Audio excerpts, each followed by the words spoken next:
Good day and welcome po sa panibagong episode ng aming channel at ako nga po pala ulit si Allen ng Greenyard TV and para naman po sa vlog natin for today, ito sasabihin o i-discuss ko naman sa inyo yung mga iba't ibang flowering house plants na pwede nyo i-display sa loob ng inyong bahay.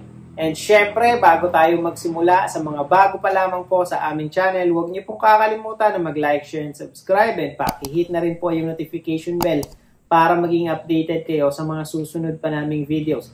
Please also visit and support na rin po yung aming Facebook and Instagram page, Greenyard PH po. At sa mga gustong bumisita sa aming garden, nandito po sa screen yung aming complete address. So, isa-isahin natin yung mga flowering na houseplants na pwede nating i-display sa loob ng bahay natin. Ito ay kung naghahanap kayo ng, syempre, mas marami kasi yung halaman na, hindi namumulaklak na i-display or hindi pa tayo nakakagawa ng ganitong topic. So ngayon, iisa-isahin natin yung mga halaman na mahilig bumulaklak na pwede natin i-display sa loob ng bahay natin. At syempre, ang number 1 dyan sa ating listahan ay yung tinatawag naman natin na anthurium. Pagdating dito sa anthurium, napakagandang halaman ito kasi unang-una, sobrang low maintenance ng halaman na to.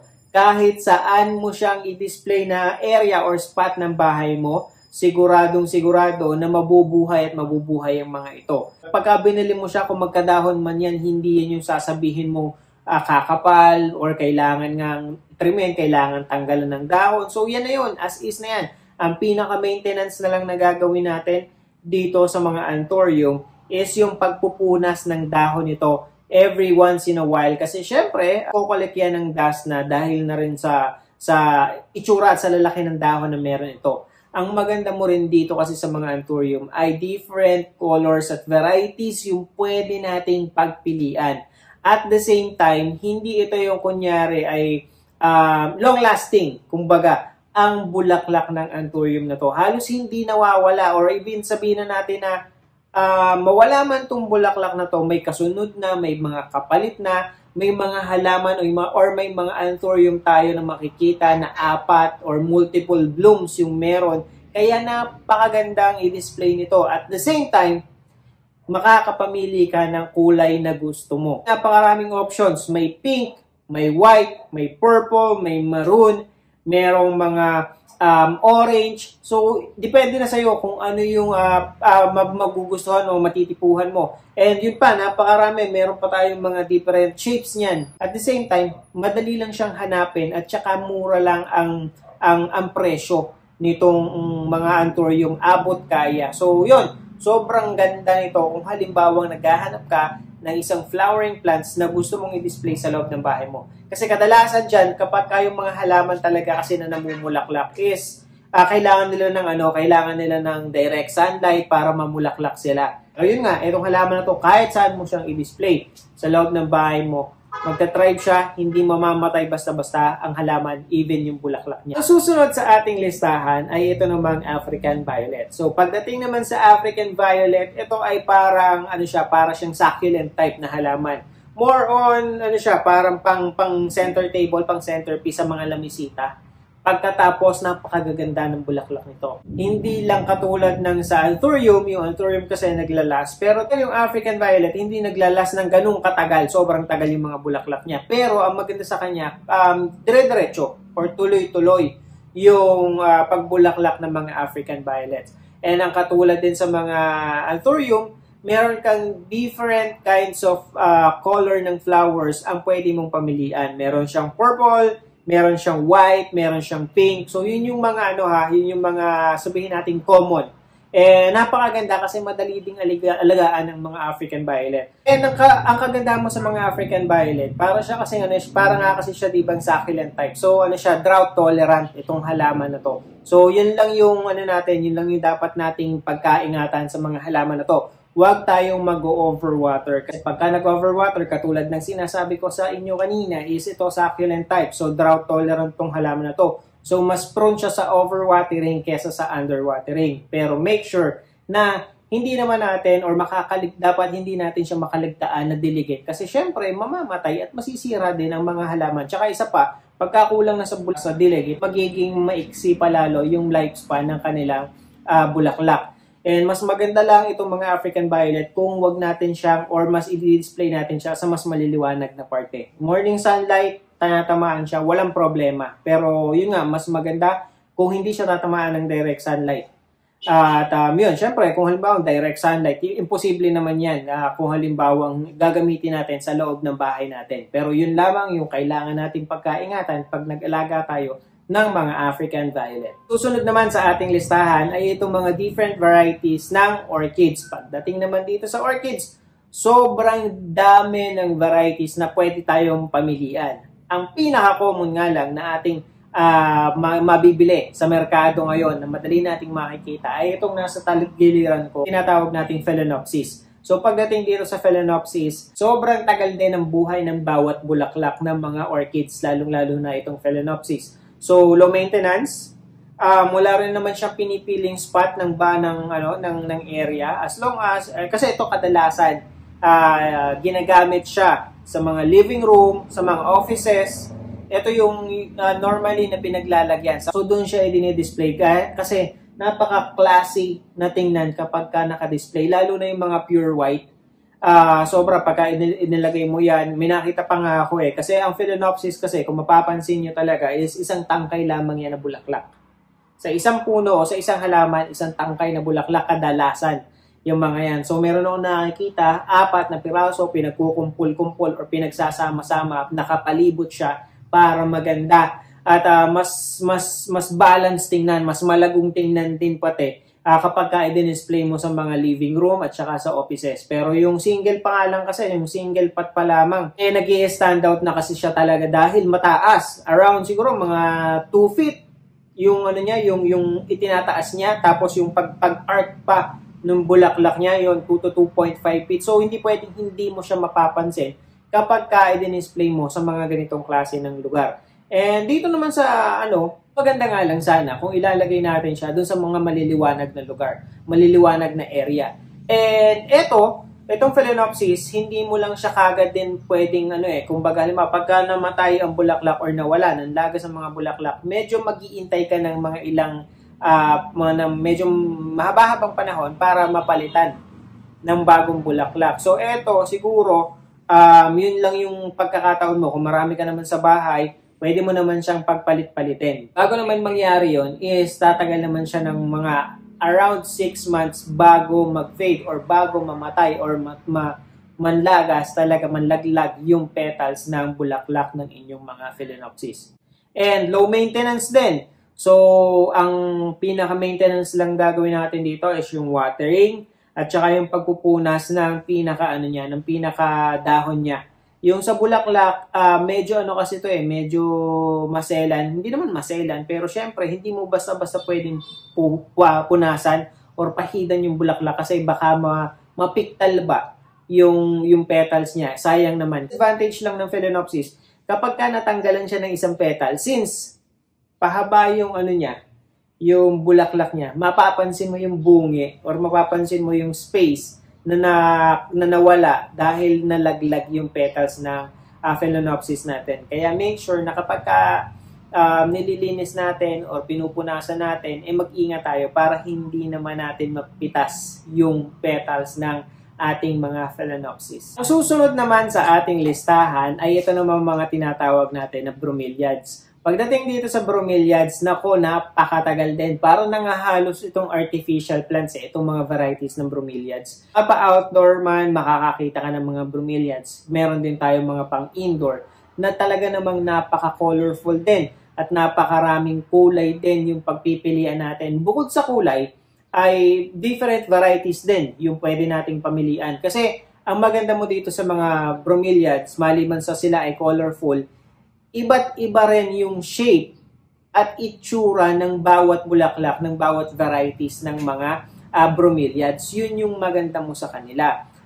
Meron tayo yung halimbawa, yung patayo lamang, na straight up lang din yung bulaklak. Pagkatapos, meron din tayo nung parang yung lapad, yung parang sa Birds of Paradise, yung bulaklak niya. And yun nga, low maintenance, itong mga halaman na to. And matitigas din ang mga dahon nito at saka talagang naglalast ng napakatagal ang bulaklak ng inyong mga bromeliads. meron kang halimbawa, meron kang bromeliads, meron kang orchids, meron kang anthurium sa bahay, pagpapalit-palitin mo lamang siya kung sino man yung may bulaklak, edi all year round, makakapag-display ka or makakapag-decorate ka ng flowering na halaman sa loob ng bahay mo. Isa pa ang maganda dito sa mga bromeliads, hindi siya seasonal. All year round, namumulaklak siya. Wala nga yata akong parang wala akong matandaan na yung bromeliads yung nagsabay or halimbawa sa amin, yung sabihin mong lahat sila hindi namulaklak. So, meron at meron. All year round talaga, meron at merong bromeliads na mamumulaklak. Kaya napakagandang pang-display. Hindi rin siya mapili sa spot or sa space na paglalagyan mo. Kahit saan mo siya ilagay. Yun yung maganda dito sa mga sa mga parang ganitong klase ng halaman, yung artificial, yung ultimong mga dahon niya ay parang antitigas kasi napakatitibay ng mga halaman na to. Ang pinakakalaban nito is yung, syempre, overwatering at underwatering. Hindi nga yung ibang bromeliads namin, hindi naman nilalagyan ng fertilizer. Pero, ganun pa rin. Healthy pa rin as ever. Hindi siya pumapangit. Kumbaga siguro para sa akin, ikaw na yung magsasawa Ikaw na yung, palitan naman natin ng palitan naman natin ng ibang kulay. O kaya palitan naman natin ng mga anthurium nga. Kasi nga, naandyan lang siya. Kasi nga, sobrang tagal naglalas ng mga bulaklak na ito. Susunod sa ating listahan, syempre, ito parang national na halaman ito para sa atin Itong mga peace lily.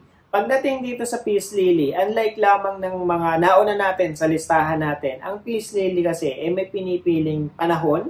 Hindi naman panahon, kundi may mga pagkakataon na hindi talaga siya bumubulaklak.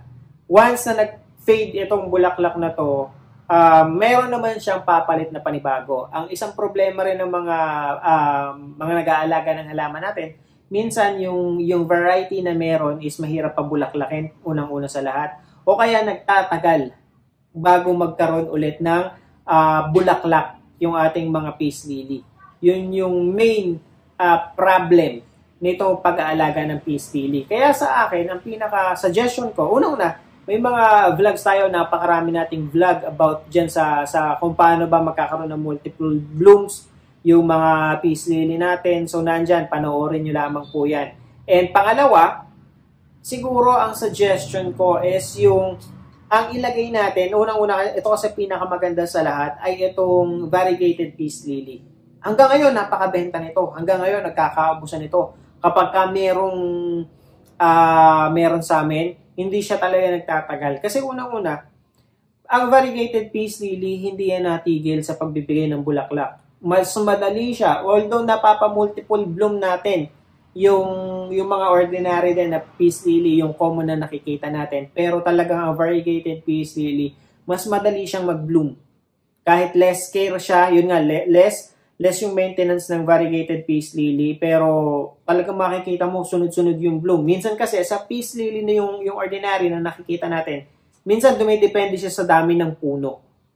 Pero itong peace lily na variegated, kahit isang puno pa lamang siya na puro dahon, pwede siyang magdalawa, magtatlong bulaklak, at the same time kasi nakakapagdagdag pa rin sa ganda yung variegation na meron doon sa dahon ng mga peace lily. Nga lang, kung halimbawa gusto nyong pabulaklakin ng peace lily nyo, mapa-ordinary man to or variegated, ang kailangan nito ay yung maliwanag na area or maliwanag na spot ng bahay natin. Kasi doon siya magta-thrive, doon siya magkakaroon ng chance na mas bumulaklak pa. At the same time, makakatulong din kung lalagyan natin siya ng fertilizer. And yun naman, pagdating naman sa variegated peace lily, mas kailangan niya talaga yung maliwanag na area. Kasi bakit? Dahil yung variegated peace lily, para ma-maintain natin yung variegation ng bawat dahon niya para mas gumanda, mas pumuti at hindi siya mag-revert, kailangan niya talaga ng mas maraming liwanag. So yun yung tatandaan natin. At saka isa pa, huwag natin siyang isasama or didikit sa mga sobrang green na mga halaman. Dahil isa yon sa nakita kong nakakapagpawala ng variegation ng variegated peace lily. Kasi yan, naobserbahan ko yan. Although yung sa akin, mas matibay yung talaga niyan Tatandaan natin na laging mas matibay yung green na dahon niyan compare mo sa variegation. So, ang chances na mag-revert ang halaman is napakalaki. Kaya, yun nga sa akin na ginawa kong experiment before pinagsama ko sila. Talagang nag-revert yung nawala yung variegation unti-unti nung variegated peace lily. Imagine niyo variegated na yung dahon mismo hindi yung mga bagong unfurl na dahon, kundi yung mga old leaf niya unti-unting nagpe-fade yung kulay o yung variegation na meron siya. Ang susunod sa ating listahan ay ito namang tinatawag natin na kalanchoy. Pagdating naman dito sa kalanchoy, napakaganda rin ng halaman na to. And para siyang sabihin na natin para siyang African violet. So yun yung niya, yun yung ka-match niya nitong kalanchoy. Ang maganda mo sa kalanchoy, madami din siyang varieties. Madali din siyang pabulaklakin. Sobrang bright red ng kulay ng bulaklak ng mga kalanchoy. And minsan, may mga varieties na even yung mga leaves niya, yung mga dahon niya, red yung edges, matingkad na kulay pula, kaya buhay na buhay. Makikita mo or manonotice mo kagad sa kanila. And ang mga kalanchoy yun, parang din siya para din siyang succulent type. So, ingat lang tayo sa overwatering nito. Ayan niya naman yung direct sunlight. Katulad ng African violet, pwede mo siyang i-display morning sunlight, wala kang magiging problema sa kanya. All year round din, or hindi siya seasonal sa pagpabibigay niya ng bulaklak. Kaya wala kang magiging problema dito. And ito ay isang advantage nito is nasa maliliit na pot lang kasi siya. So pwede siya sa mga small spaces like yung halimbawa sabihin nating mga computer tables, gusto mo na may flowering plant ka dyan, so maglagay ka lamang ng kalanchoy. And ang based dito sa experience namin, kailangan lamang hanggang partly shade or yung hindi madidilim na lugar natin ilalagay yung mga kalanchoy. Kasi yun nga, madaling manlalagas ang bulaklak niya at saka hindi siya gaganda, hindi siya kakapal kapag hindi enough yung amount of light na nare-receive niya. Susunod sa ating listahan ay ito namang tinatawag na Christmas cactus. Pagdating dito sa halaman na to, ito medyo may pagka-seasonal siya. Kasi although maganda naman itong halaman na to kapag siya ay unang-una sa lahat pala, kung kayo ay naghahanap ng isang hanging plant, pwedeng-pwede ito. Kadalasan kasi nasa hanging basket ang mga Christmas cactus. Pero hindi ibig sabihin yan, hindi na natin siya pwedeng ilagay sa isang pot. Ang kailangan lang natin is yung medyo mas mahaba o mataas na pot para naman hindi lumaylay yung yung ating mga dahon ng Christmas cactus. Kasi yung Christmas cactus, haba ang dahon ng mga ito and then sa dulo, doon siya namumulaklak. Unlike ng karamihan dito sa ating mga halaman or flowering plants na nasa listahan natin, nasa vlog natin today, ito medyo may pagka-seasonal nga. Dahil ito kadalasan, ang napapansin ko dito, ay namumulaklak lamang siya during Burr months papuntang simula October hanggang December. So pagdating dito sa mga ganitong season, yung mga summer, yung pinakadahon niya lang ang makikita mo na parang centipede na nakabagsak. Tsaka matitigas din ang dahon ng mga ito. So yun lang naman. So kaya lang yun nga, kung mapapakapal natin ang mga dahon ng mga ito. Kasi dahon na nakalaylay, yun yung yun yung way niya or yun yung makakapagpabulaklak sa kanya. So yung bawat dahon na nakalaylay, maaari na magkaroon siya ng bulaklak. So mas makapal na Christmas cactus yung maalagaan natin at maparating natin ng Burr months, mas malaki at mas talagang mataas ang tsansa na pag nag-bloom to ay kasi halos sabay-sabay yan mamumulaklak yung mga yung mga dulo ng dahon niya. So, malaki ang chance na napakakapal din ng flowers nito pagdating ng pag-bloom niya. And low maintenance din na halaman, halos magkakapareha sila since parang ang succulent, ito naman parang cactus na kind ng halaman. So, drought tolerant din itong halaman na to. And, yun nga, kayang-kaya niya, huwag kayong mag-overwater sa mga halaman na to. Although, hindi naman siya ganun kaselan talaga. Mapapansin mo na lang siguro na na overwater ka na or underwater kapag napapansin mo hindi na gumaganda or hindi na maganda yung lagay. Kita naman natin sa halaman natin if hindi na siya healthy na tingnan, hindi na dadagdagan yung kapal o lago o yung mga dahon ng ating mga halaman. So mapapansin dyan, kaya every now and then, inspect natin para ganon. At saka dagdag tayo ng soil, lagay din tayo ng fertilizer. Para yun nga, pagdating ng mga bare months, pagbulaklak ng Christmas cactus natin, napakaganda na. Yun lamang po, and I hope nakatulong at nag-enjoy kayo sa panonood ng video na to. And again, sa mga bago pa lamang po sa aming channel, huwag niyo pong kakalimutan na mag-like, share, and subscribe, and pakihit na rin po yung notification bell para maging updated kayo sa mga susunod pa naming videos. Please also visit and support na rin po yung aming Facebook and Instagram page, Greenyard PH po. Magkita-kita po ulit tayo sa susunod na episode ng Greenyard TV, and thank you for watching.